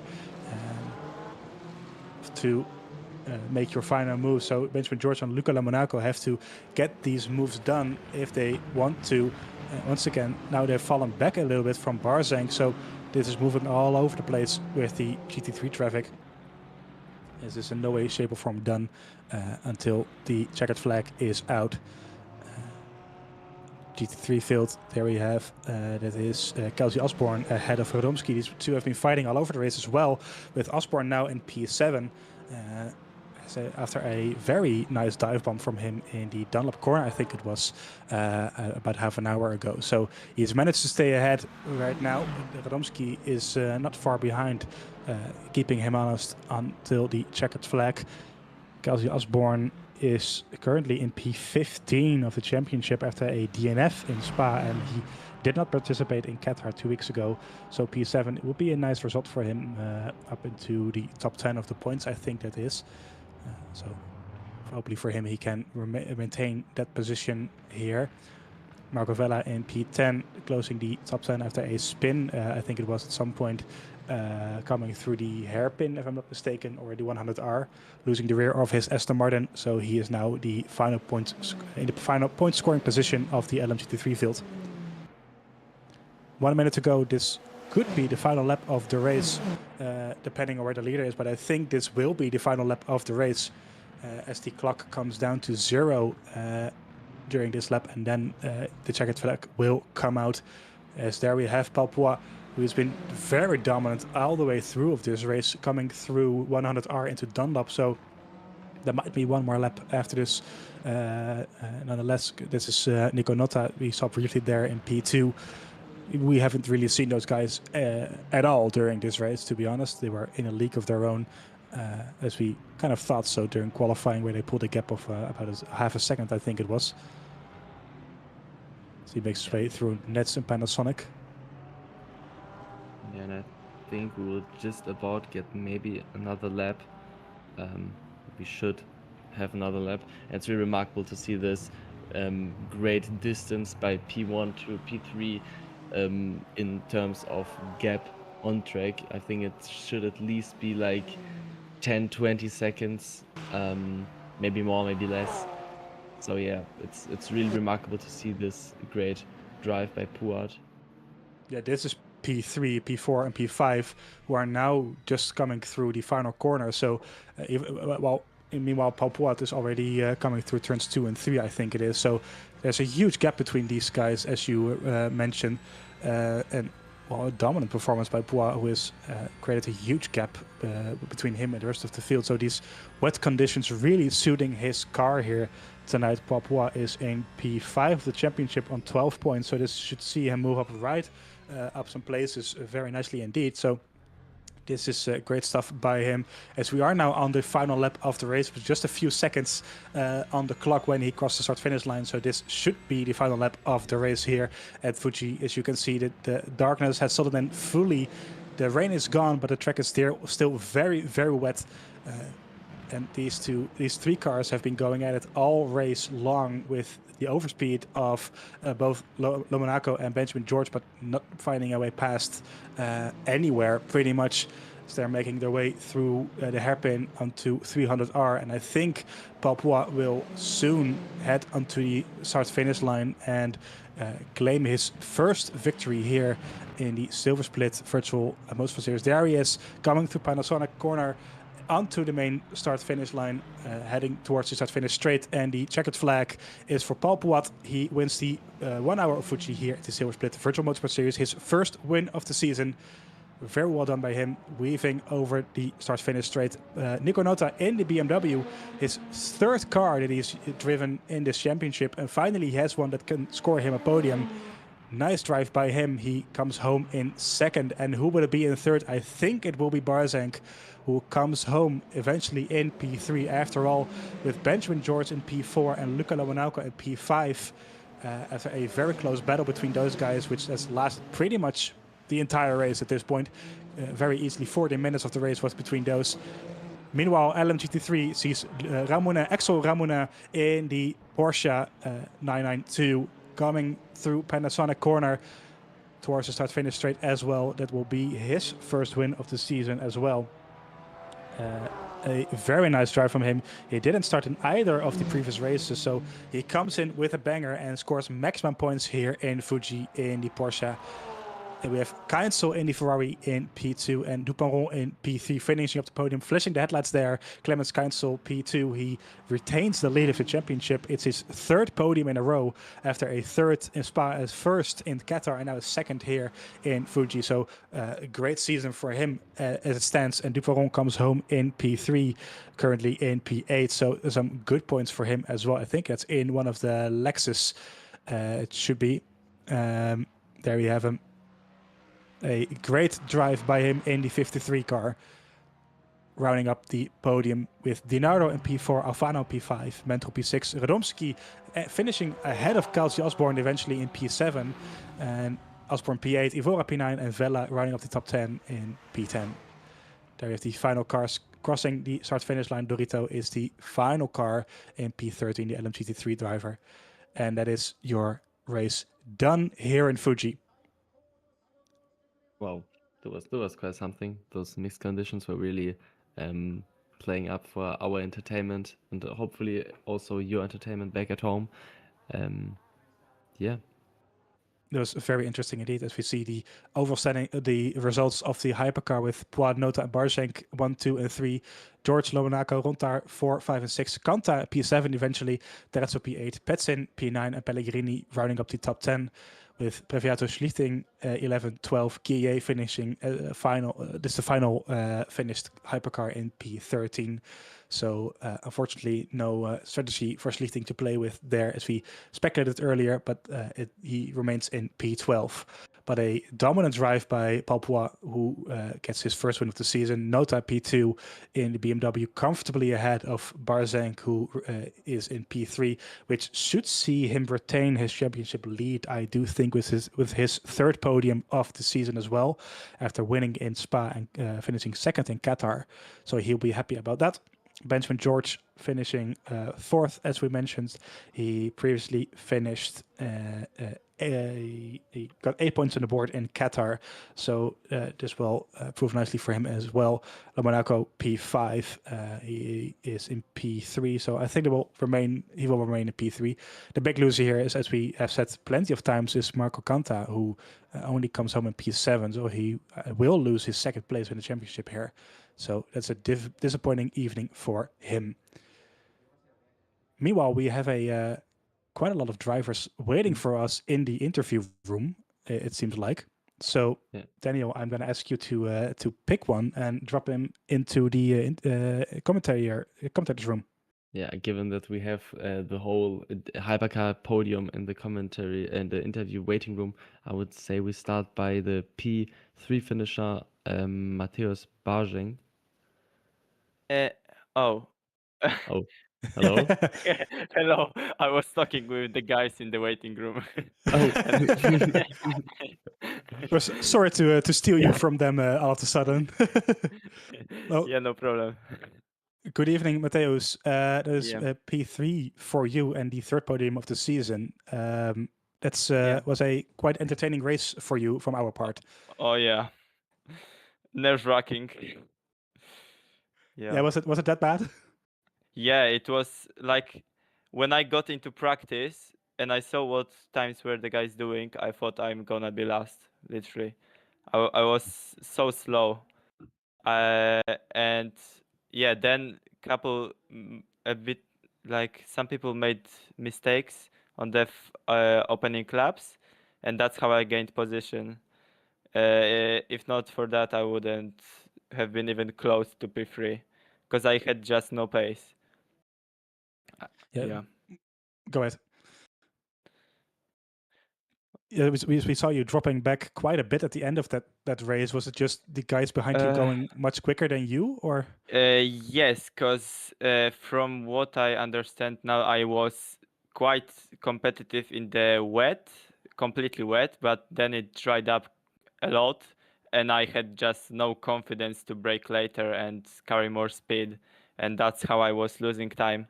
But I just played it safe because I knew that it's hard to overtake when I just set up a good exit. So yeah, that's what I did.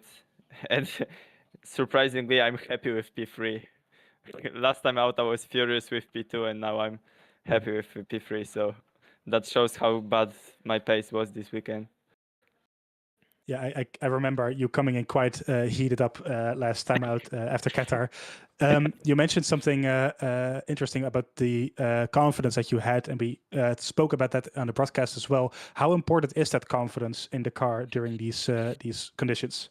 I mean, yeah, I was running very safe setup. So when it was wet, I had a lot of confidence. I was confident that when I brake there, the car will stick.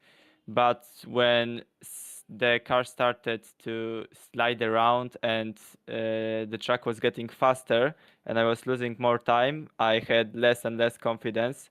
And you could see that by the guys behind me catching up to me quite a bit. In the end, it was just me being extremely stressed and zero confidence because it was my first race in the wet.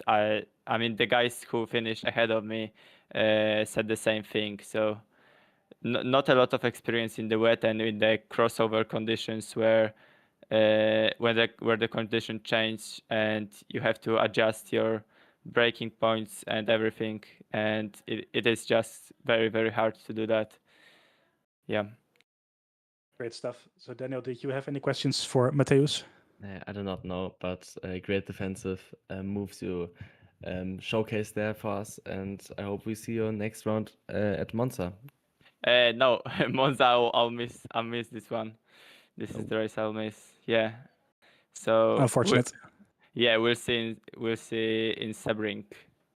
Oh yeah. Because yeah.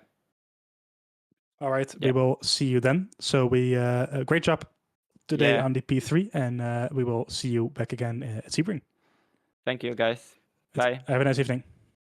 Goodbye. All right, Daniel, and then I think we're gonna go for Nota. I think Yep. who got P2. Yeah. Oh. Hello, Nota. Hello, Nico. Hello. How are you feeling? How does this race played out for you, essentially? Do you want to give us a brief It was showcase? very boring. I was 10 seconds behind one guy and 10 seconds ahead of the other, so yeah, pretty boring. But yeah, the pace was all right. So Yeah, you changed your car prior to this third round of the VMS Silver Split. It surely played out for you, the switch on the BMW, hasn't it? yeah, the BMW is a better car in here. I think it has a 2/10 advantage to the Ferrari, so it was faster. Paul was still way faster than me though, and Fuji's one of my best tracks. So if I don't win on Fuji, I don't think I'll win anywhere. So, but it was still good. Were you a bit surprised by how competitive the car ahead of you was? I'm not like I don't know people's pace really. I know Bart's really good. I know Paul was really good last race, fast, and then Marco and Le Monaco as well. They're like the three fastest guys in here, I think. So yeah, I mean, my pace was okay. It wasn't ideal though. For them. Well, P2 is still very competitive. So in 2 weeks' time, we are visiting Monza, the Temple of Speed. How do you see your chances then? I've not driven it a single time on this game, so I'm going to be horrible. That is very honest of you. Yeah, it's not going to go well. But yeah, We're getting in a little bit of practice maybe beforehand. I'll try. I don't have much time, so. But anyway, thank you guys. Thank you very much for joining us, and great job on the P2 tonight. Thank you very much. See you. Have a good one. And I think we can also go to the P2 of LMGT3, I think. That's maybe a nice switch. Yep. And we have, there we go. We are joined by Clemens Keinsel, who finished in P2 in the LMGT3 field tonight. Clemens, good evening. How are you feeling after that race? Good evening. Yeah, I'm feeling good. Was an okay race for me. Well, you finished P2 in the end after, I think you got pole position before. Were you a bit disappointed with that in the end, or is it just the best that you could do? Yeah, obviously a bit disappointed. I wanted to win. When you start from pole, you always want to win. But Porsche and Ramoni were just too strong for me. Every lap he took a few tenths out of me. Yeah, obviously a bit disappointed, but anyway, it's P2. I can't really complain too much. Fair enough. Daniel, did you have any questions for Clemens? Yeah, were you expecting this kind of, I would say, performance and pace performance by the car in front of you, Ramone, sorry, and were you really prepared for the wet weather race? Yeah, obviously Ramone is always a very fast driver. You always need to. He's always fast. Let's say it so. Yeah, I didn't really have much practice. I raced this 6-hour Fuji today in the Caddy hypercar, so that was my only practice.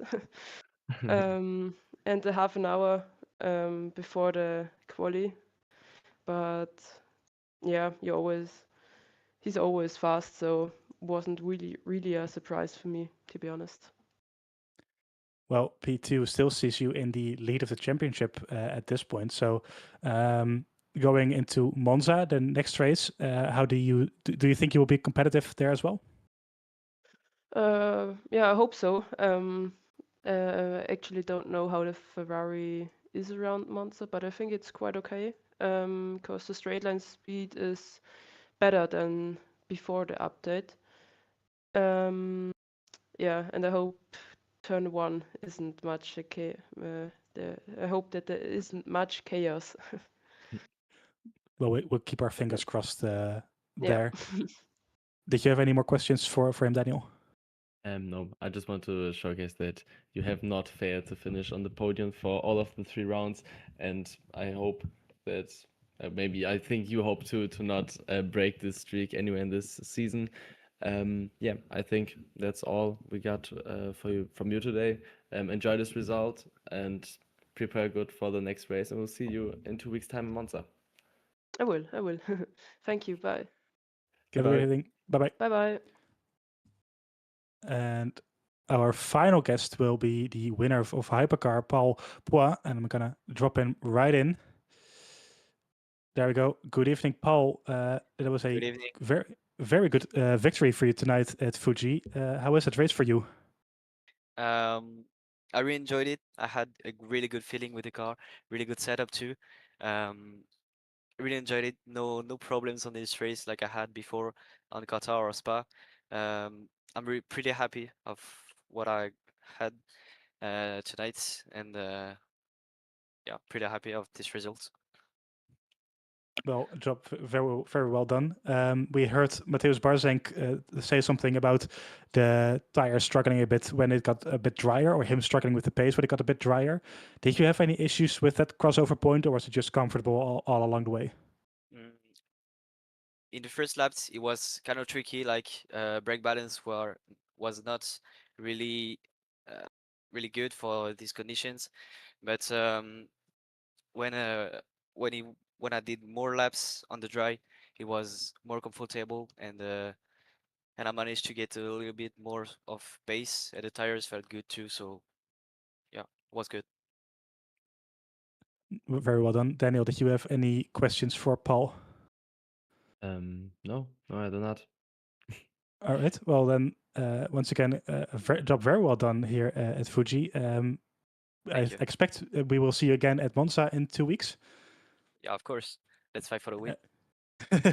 Are you Always. feeling you got some good chances there as well? I have a really good feeling on this track too, so hope the best. We'll see. I think Mateusz said me he was maybe not there. We'll see. Yeah, I think Mateusz is missing that round. He is Yeah. indeed. Yeah. But yeah, I'll try my best for the win. All right. Well, congratulations from both of us once again. Great drive, and we will see you once again in 2 weeks' time at Monza. Yeah. Thank you. All right. Have a Bye. good evening. You too. And I think, Daniel, we're gonna round it up there for this race. Thank you very much once again for joining me in the commentators booth. I had once again a great time with you hanging out here. Yeah, And same here as well. Thank you for having me. And once again, for you, the viewer back at home, thank you very much for watching, joining us here at the Virtual Motorsport Series. If you have not already, do drop a like on the live stream and follow us on the YouTube channel as well to stay up to date with all the things that we are doing. As we mentioned, in 2 weeks' time, the Silver Split will drive at Monza, the Temple of Speed, so that should be very, very interesting indeed. My name is Sverre Komman. I was joined by Daniel Krylov here in the commentators booth. Thank you very much for watching, and we will see you next time. Goodbye.